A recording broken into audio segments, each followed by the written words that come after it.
अस्सलाम वालेकुम नाजरीन, एमपी करंट न्यूज में आप सभी का खैर मकदम करता हूं। खबरों के साथ मैं सैयद अहमद अली। आइए नाजरीन, देखते हैं सबसे पहले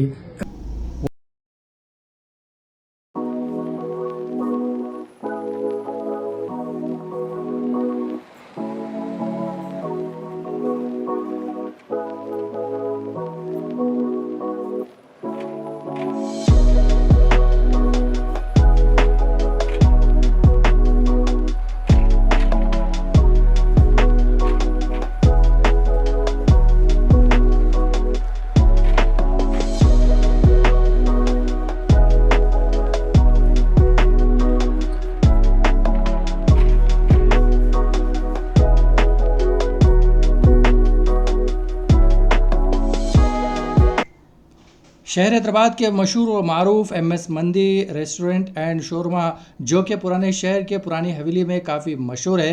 कल रात देर गए एमएस मंदी में एक अफसोसनाक वाक़या पेश आया, जहां पर खाना खाने के बाद तकरीबन 40 से ज़ायद लोग मुतासर हो गए और उन्हें दवाखाना मुंतकिल किया गया। आइए देखते हैं ये खबर। और प्रेग्नेंट लेडीज की इधर नहीं लेते। प्रेग्नेंट लेडी कितने हैं? 3 जने प्रेग्नेंट लेडीज, पूरी फैमिली है। प्राइवेट में ट्रीटमेंट करा रहे हम यहाँ पे नहीं देखते बोले तो। वेडनेसडे रात में कैसे हुआ? वेडनेसडे के दिन रात में हाँ, क्या टाइम पे? दिन की बात 12:30 बजे 400 में 15 मेंबर है आपके फैमिली? पूरी फैमिली गई मेरे खाले के पार्सल लेके पूरे घर में पार्सल लेके तो नहीं पार्सल कंप्लेन करा है आपने? वो भाई आके लिख लेंगे। कौन नहीं पीएस में कंप्लेन करा है? लेना कोई भी लगे क्योंकि दोनों में अपन थे। यहाँ पुलिस वाले आए थे जाके कंप्लेंट लिखा दो। इंशाल्लाह कंप्लेंट लिखा 3 जने प्रेग्नेंट है। 1 से 4 जने कंप्लेंट ना डाले तो मेरा बहुत था। प्राइवेट में बता रहे एक 3 साल का बच्चा है, इधर है 7 साल की बच्ची है। शेखर रेड्डी में बता रहा हूँ। बच्ची तो बहुत बड़ा प्री है। 7 इयर्स की? हाँ 7 इयर्स की और 3 साल का बच्चा भी है।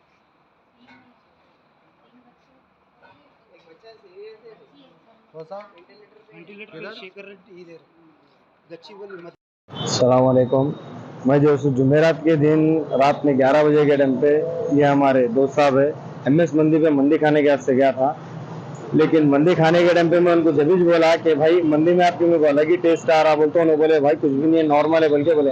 हालांकि मैं मैनेजमेंट को भी बुलाया, वहाँ से मैनेजमेंट वाले भी आए और काउंटर पे से भी एक जने आए। आने के बाद में उनको बोला भाई इतने दफ़ा आपके पास मंदी खाया, कभी भी वैसा टेस्ट नहीं आया, अजीब टेस्ट दिख रहा बोल के बोला उनको। तो उन्होंने बोले भाई बराबर है बोल के बोले। फिर हम लोग को खाए नहीं गया, अजीब दिखी तो हम लोग क्या करें, आधी खाए आधी पार्सल ले लेके बाहर दे दिए हम लोग। लेकिन जुम्मे के दिन दूसरे दिन से जो जुम्मा था, तबीयत जो खराब हुई, वहाँ से जो सो पेट में दर्द, चक्कर आना शुरू हुई, पूरा बॉडी पेन, अभी तक भी जो सो मेरा वही हाल है। अभी भी मैं जो सो ग्लूकोज चढ़ा के हॉस्पिटल से आ रहा हूँ, कंप्लेन डालने के लिए आया। और मैं ये मेरे दोस्त है, इनका भी वही हाल है। इस्माइल बोलिए आप। जो हम दोनों एक साथ ही खाना खाने गए थे रात के टाइम पे, जब पूरा मोशंस वगैरह बहुत, खाना खाते वक्त ही बोल दिए थे उनको कि हम ना भाई समझने नहीं आ रही मंदी, बोले तो नहीं भाई बराबर ही है बोल के उन्होंने चले गए।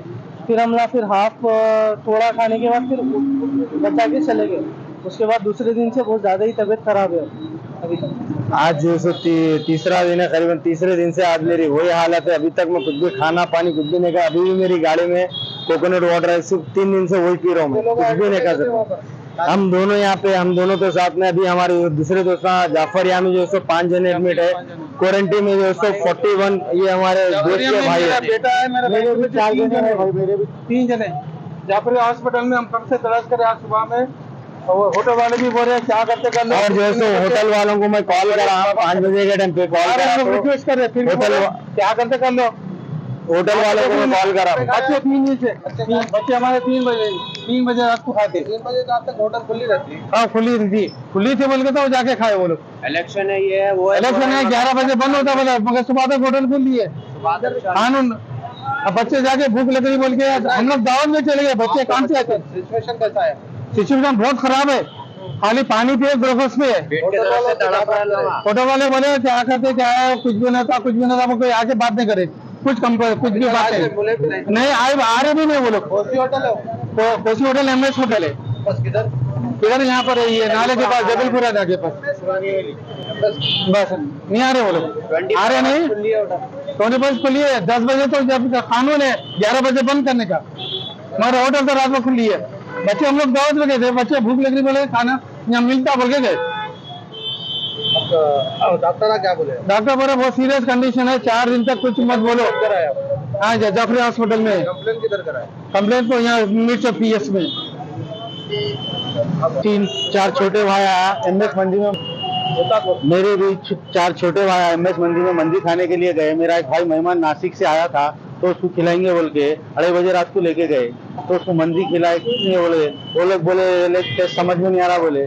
फिर जुम्मे के दिन जो है नमाज से पहले भाई बोले पेट में दर्द हो रहा, वॉमिटिंग हो रही, मोशन हो रही, तो लोग के हाथा परा खींच रहे। तो और एक भाई को जाफरिया में एडमिट करे, एक भाई को क्वारंटीन में एडमिट करे, एक भाई जो है घर में पड़े हुए है।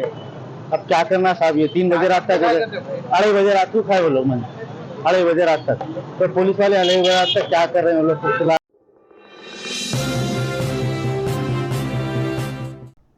प्रदेश कांग्रेस कमेटी के सदर रेवंत रेड्डी ने इस यकीन का इजहार किया है कि इनकी पार्टी तेलंगाना में इख्तिदार पर आएगी। उन्होंने कहा है कि हुकूमत की जानिब से सेक्रेटरीट में एक अवामी दरबार मुनक्किद किया जाएगा, जिसमें अवामी मसाइल की यकसुई की जाएगी।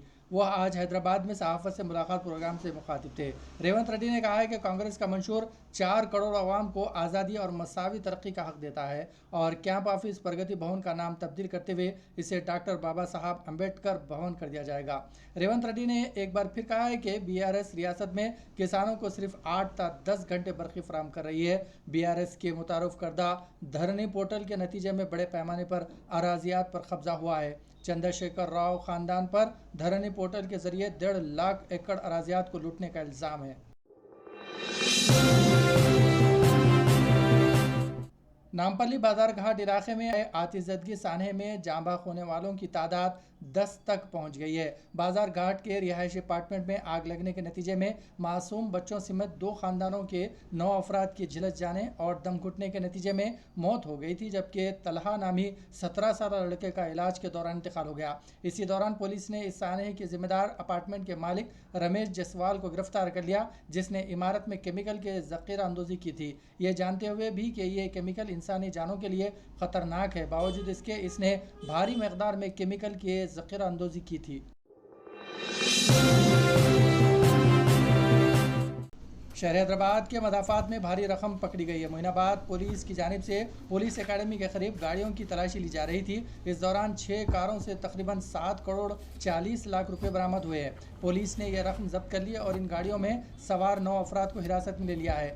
नोट जब्त करने के साथ ही मीडिया में ये इतलात गश्त कर रही थी कि यह रकम एक उम्मीदवार की है जिसका ताल्लुक खम्भम से है।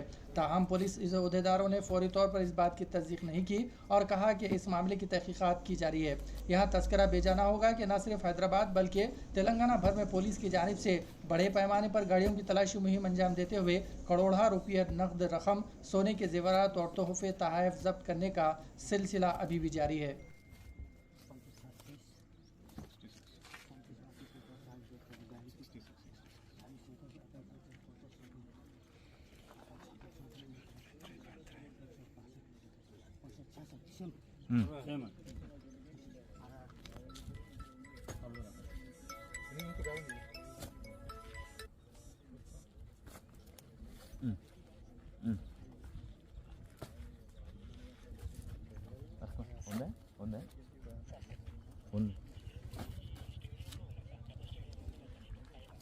డివిఆర్ తీసుకోండి అందుకని నుంచి.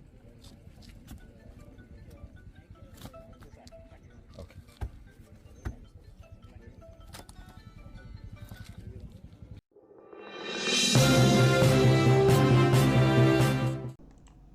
कामारेड्डी ज़िले के कंधारी मंडल के कंडियोंट में कांग्रेस के एक लीडर ने 3 अफराद पर चाकू से हमला किया, जिससे सनसनी पैदा हो गई। गांव वाले और पुलिस के मुताबिक भंडास कांग्रेस पार्टी का मुकामी सदर है।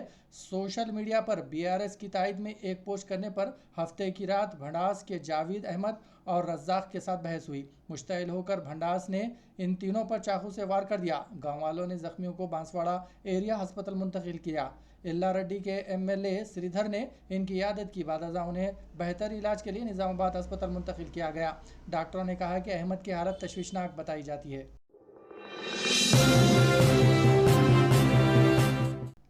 तेलंगाना में 30 नवंबर को इंतखाबात होंगे। बीजेपी ने आज अपना मंशूर जारी किया। मरकजी वजीर दाखिला अमित शाह ने मंशूर जारी करने के बाद मीडिया नुमाइंदों से बातचीत करते हुए कहा है कि वजीर आजम मोदी तेलंगाना के अवाम को इस बात की जमानत दे रहे हैं कि अगर रियासत और मरकज़ में एक ही हुकूमत होगी तो स्कीमों को अच्छी तरह से नाफिज किया जाएगा। उन्होंने कहा कि मरकज़ ने इन 9 सालों में तेलंगाना को 2.15 लाख करोड़ रुपए दिए हैं। बीजेपी की जानिब से इंतखाबी मंशूर जारी होने के बाद सोशल मीडिया पर लोग दिलचस्प कमेंट्स कर रहे हैं। एक यूज़र ने कहा है कि हमारे 15 लाख रुपये दे दो, ये तमाम वादे अपने पास ही रख लो। अमित शाह ने तेलंगाना में बीजेपी का इंतखाबी मंशूर ये कहते हुए जारी किया कि पार्टी ने अवाम को जो यकीन दहानी कराई थी उसने उन सभी यकीन दहानों को पूरा कर दिया है और वो हर वादे पर अमल कर रहे हैं। चुनाव मंशूर का जारी करने के बाद इज़हार ख्याल करते हुए उन्होंने कहा कि 3 तलाक आइन के दफ़े 370 और राम मंदिर से मुताल्लिक़ सभी यकीन दहानियों को पूरा किया गया है।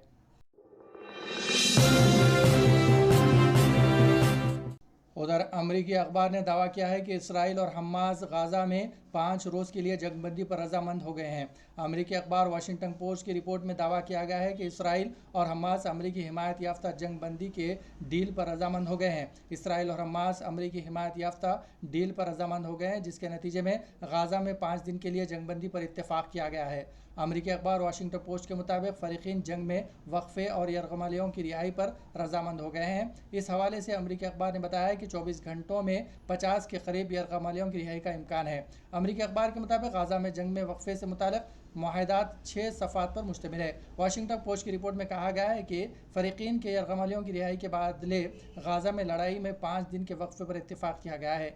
अमरीकी अखबार के मुताबिक 24 घंटों में 50 के करीब यरगमालियों की रिहाई का इम्कान है और फ़रीक़ीन के दरमियान तय पाने वाले मुआहदे 6 सफ़ात पर मुश्तमिल है और मुआहदे में कलीदी किरदार क़तर ने अदा किया है। दूसरी जानिब अमरीकी अखबार की इस रिपोर्ट पर वाइट हाउस या इसराइली वज़ीर आज़म का कोई रद्द-ए-अमल सामने नहीं आया है।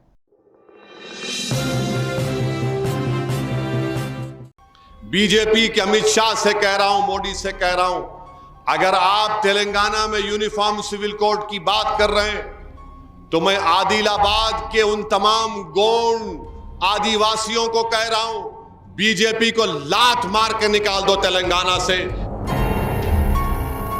सरजमीन हैदराबाद पर हुकूमत हिंद के वजीर दाखिला अमित शाह आए और उन्होंने आते ही सीधा मजलिस पर तनकीद करना शुरू कर दिया और कहा उन्होंने कि अगर बीजेपी को मौका मिलेगा तेलंगाना में तो वो तेलंगाना से जो मुस्लिम अक़लियत को 4% तहफ़्फ़ुज़ात मिल रहे हैं वो उसको ख़त्म कर देंगे। और साथ ही साथ अमित शाह ने यह भी कहा कि बीजेपी को मौका मिलेगा तो तेलंगाना में यूनिफॉर्म सिविल कोड को नाफिज करेंगे।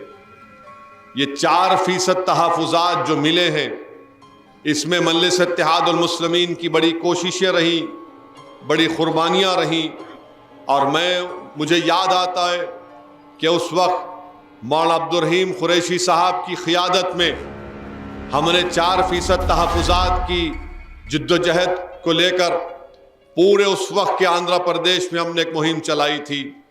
रोशैया चीफ मिनिस्टर थे, वो परेशान होकर रह गए कि हज़ारों की तादाद में उस एहतजाज में लोग शिरकत करते थे और उस जिद्दोजहद की बुनियाद पर उससे पहले मजलिस का तो एक रिकॉर्ड है, सबसे पहले तहफ़्फ़ुज़ात की अगर बात किसी ने की तो मौलवी अब्दुल वाहिद ओवैसी रहमतुल्लाह अलैह ने की थी।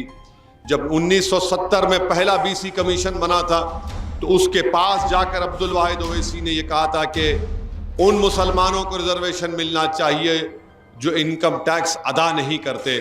खैर आज अमित शाह ये कह रहे हैं कि बीजेपी को मौका मिलेगा तो रिजर्वेशन निकाल देंगे मुसलमानों का और पूरे मुसलमानों को नहीं मिलता रिजर्वेशन उन मुसलमानों को ही मिलता है जो एक लिस्ट बनाई गई है बैकवर्ड कास्ट की और उन्हीं को 4% तहफ़्फ़ुज़ात मिलता है, हर मुसलमान को नहीं मिलता।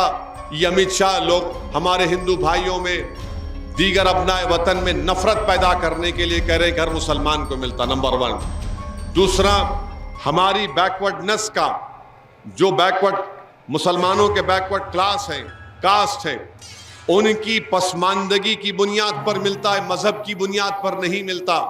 वो समाजी तौर पर और तालीमी तौर पर जो पसमानदा है उसकी रिपोर्ट है कृष्णन साहब ने रिपोर्ट बनाई थी, उस पर मिलता है।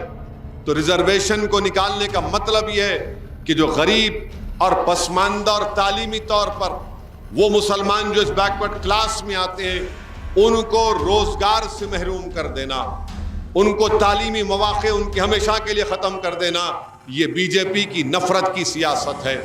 दूसरी बात जो अमित शाह ने कही कि यूनिफॉर्म सिविल कोड नाफिज करेंगे, मैं मलकपेट की आज के इस अफजल नगर के जलसे से बीजेपी के अमित शाह से कह रहा हूं, मोदी से कह रहा हूं, अगर आप तेलंगाना में यूनिफॉर्म सिविल कोड की बात कर रहे हैं तो मैं आदिलाबाद के उन तमाम गोंड आदिवासियों को कह रहा हूं, बीजेपी को लात मार के निकाल दो तेलंगाना से।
इसी के साथ नाजरीन खबरनामा यहीं इख्तिताम पजीर होता है। हमें सारी टीम के साथ इजाजत दीजिए और हाँ, MA करंट न्यूज को सब्सक्राइब करना और लाइक करना ना भूलें।